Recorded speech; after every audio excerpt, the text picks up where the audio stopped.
Game 4. The Blues have their backs against the wall, and they come up with their finest effort of the series. Sanderson rushes up ice, but Bob Plager is waiting for him.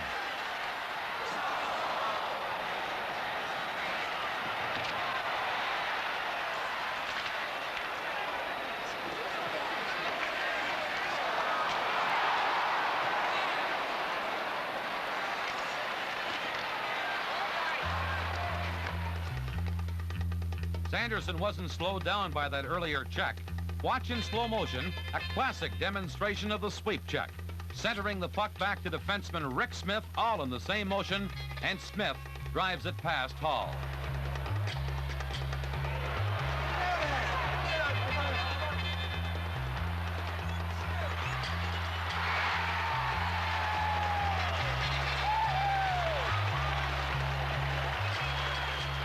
The Bruins pour it on now, trying to increase their lead, but Hall and the Blues had other ideas.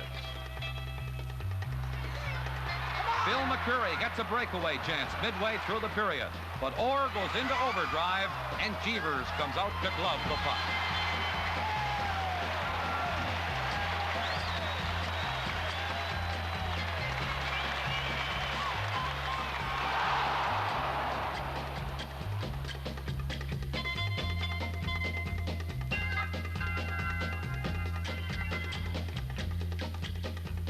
Late in the period, Berenson evened things up with this goal. Assist going to Bob Plager and Tim Ecclestone, and that's the way the period ended.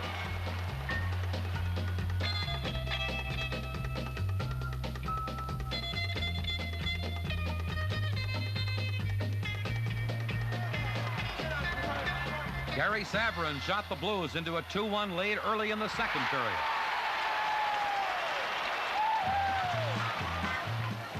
Moments later, Keenan missed a golden opportunity to add to that lead.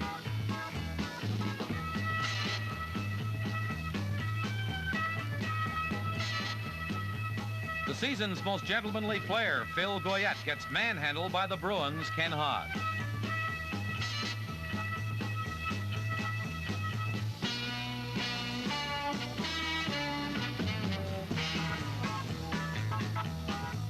Phil Esposito, who spearheaded the Bruins' attempts to tie the score, had already amassed 26 points in these Stanley Cup playoffs for a new record, and he shows how important winning faceoffs can be.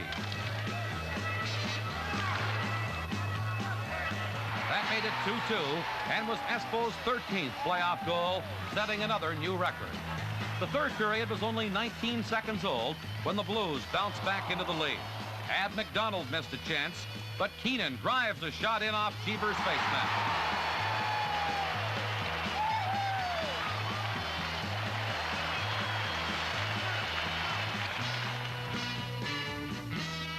Now it was up to the Bruins, and they started to really pressure Glenn Hall. His spectacular saves had Boston shooters mystified.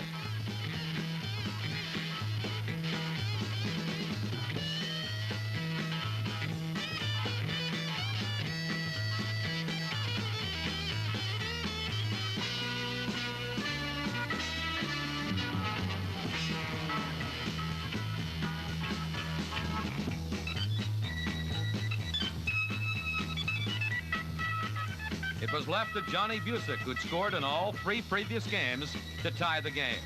The line of Busick, Stanfield, and McKenzie collaborated for 52 points in these playoffs, another new record.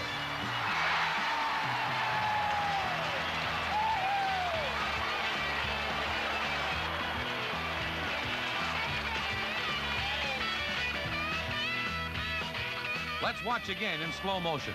McKenzie feeds a perfect setup, and Busick deftly tips it high over Hall's shoulder with only 6.5 minutes remaining in regulation time.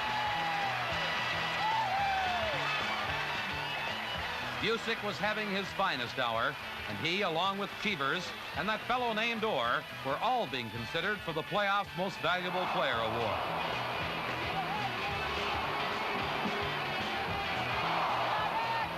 It was a hectic final 6 minutes of regulation time. Neither team could break the deadlock, and Orr, after getting 8 goals against New York and Chicago, still hadn't scored in these finals.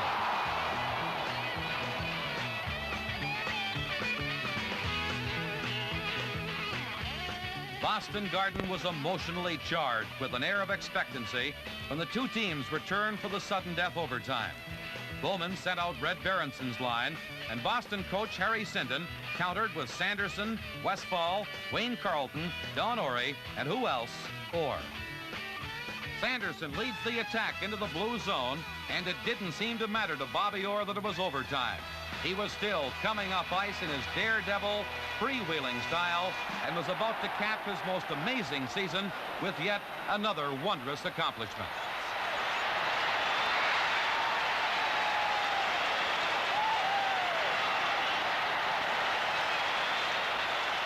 "40 seconds into overtime, and it's all over. 9 months of hard work, more than 100 games, constant travel and practicing, the inevitable bumps and bruises, and it's all culminated in the Stanley Cup, the oldest professional sport trophy in North America. Now all that tension and emotional energy built up in the height of Stanley Cup battle is released as pandemonium engulfs the Bruins dressing room. Bobby Orr was named the most valuable player in the Stanley Cup playoffs, making him the first player ever to win 4 NHL trophies in one season. It had been 29 years since the Bruins won the Stanley Cup, and the people of Boston turned out 125,000 strong the next day for a parade and civic reception never before matched in Boston. Yes, Boston and the Bruins were truly on top of the world. Sha-la-la-la-la-la.